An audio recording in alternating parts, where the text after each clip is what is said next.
Hi friends, welcome to Jisha's Flavors. ഇന്ന് ഞാൻ തയ്യാറാക്കുന്നത് പൈനാപ്പിൾ പുളിശ്ശേരിയാണ്. അതിനുവേണ്ടി എനിക്ക് ഈ വലിപ്പത്തിലുള്ള ഒരു പൈനാപ്പിൾ ആണ് കിട്ടിയത്. ഞാൻ ഇതിന്റെ പകുതിയാണ് എടുക്കുന്നത്. നിങ്ങൾ വാങ്ങിക്കുമ്പോൾ ചെറിയ പൈനാപ്പിൾ വാങ്ങിച്ചാൽ മതി. അത് നന്നായി ക്ലീൻ ചെയ്ത ശേഷം ചെറിയ കഷ്ണങ്ങളായി കട്ട് ചെയ്ത് വെക്കണം. പൈനാപ്പിൾ വാങ്ങിക്കുമ്പോൾ നല്ല പഴുത്ത പൈനാപ്പിൾ വാങ്ങിക്കാനായി ശ്രദ്ധിക്കണം. പിന്നെ നമുക്ക് വേണ്ടത് ഇതിലേക്ക് ഞാൻ ഒരു ചെറിയ തേങ്ങ എടുത്തു വെച്ചിട്ടുണ്ട് അരയ്ക്കുന്നതിന് വേണ്ടി. പിന്നെ വേണ്ടത് മഞ്ഞൾപ്പൊടിയും മുളക് പൊടിയും. ഇതിലേക്ക് ഞാൻ 3/4 കപ്പ് തൈര് എടുത്തു വെച്ചിട്ടുണ്ട്. തൈര് എടുക്കുമ്പോൾ പുളിയുടെ അളവിനനുസരിച്ചിട്ട് വേണം തൈര് എടുക്കാൻ. അധികം പുളിയുള്ള തൈരാണെങ്കിൽ ഇത്ര എടുക്കേണ്ടി വരില്ല. പിന്നെ വേണ്ടത് ആവശ്യത്തിനുള്ള ഉപ്പ്, വെളിച്ചെണ്ണ, താളിക്കുന്നതിന് വേണ്ടി കടുക്, കുറച്ച് ഉലുവ എടുത്തിട്ടുണ്ട്, കരിവേപ്പില, വറ്റൽ മുളക്. പിന്നെ ഞാൻ ഇതിലേക്ക് കുറച്ച് ശർക്കര ചേർത്ത് കൊടുക്കുന്നുണ്ട്. ശർക്കരയ്ക്ക് പകരം നിങ്ങൾക്ക് പഞ്ചസാരയും ഉപയോഗിക്കാം. ഇവിടെ ഞാൻ പൈനാപ്പിൾ കട്ട് ചെയ്ത് വെച്ചിട്ടുണ്ട്. ഈ ഒരു വലിപ്പത്തിലാണ് ഞാൻ പൈനാപ്പിൾ കട്ട് ചെയ്ത് വെച്ചത്. നമുക്ക് പൈനാപ്പിൾ വേവിച്ചെടുക്കണം.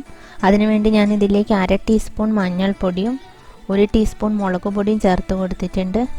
ഇതുകൂടാതെ നമ്മൾ തേങ്ങയിലേക്ക് 2 പച്ചമുളകും കൂടെ ചേർത്ത് കൊടുക്കുന്നുണ്ട്. ഇതിലേക്ക് ആവശ്യത്തിനുള്ള ഉപ്പ് ചേർത്ത് കൊടുക്കാം. വേവിക്കാൻ ആവശ്യമായി ഞാൻ ഇതിലേക്ക് 1 ഗ്ലാസ് വെള്ളം ഒഴിച്ചു കൊടുക്കുന്നുണ്ട്.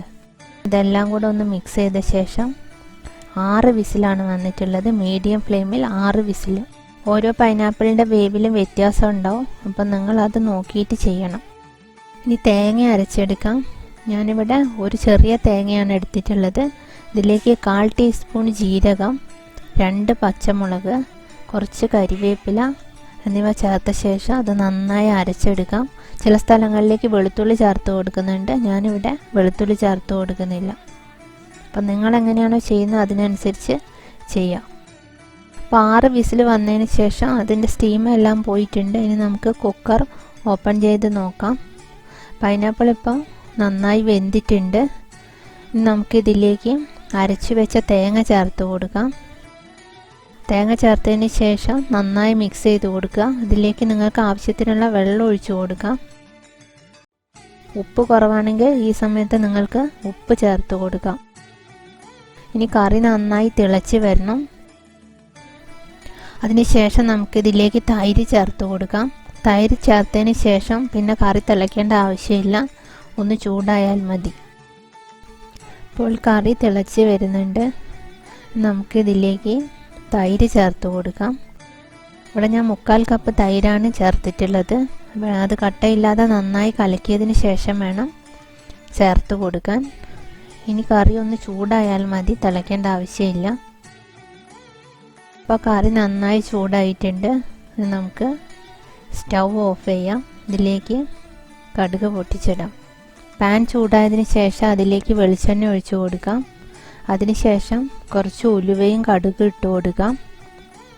അതൊന്ന് പൊട്ടിക്കഴിയുമ്പോൾ വറ്റൽമുളകും കരിവേപ്പിലയും ചേർത്ത് കൊടുക്കാം. നമുക്ക് സ്റ്റൗ ഓഫ് ചെയ്യാം.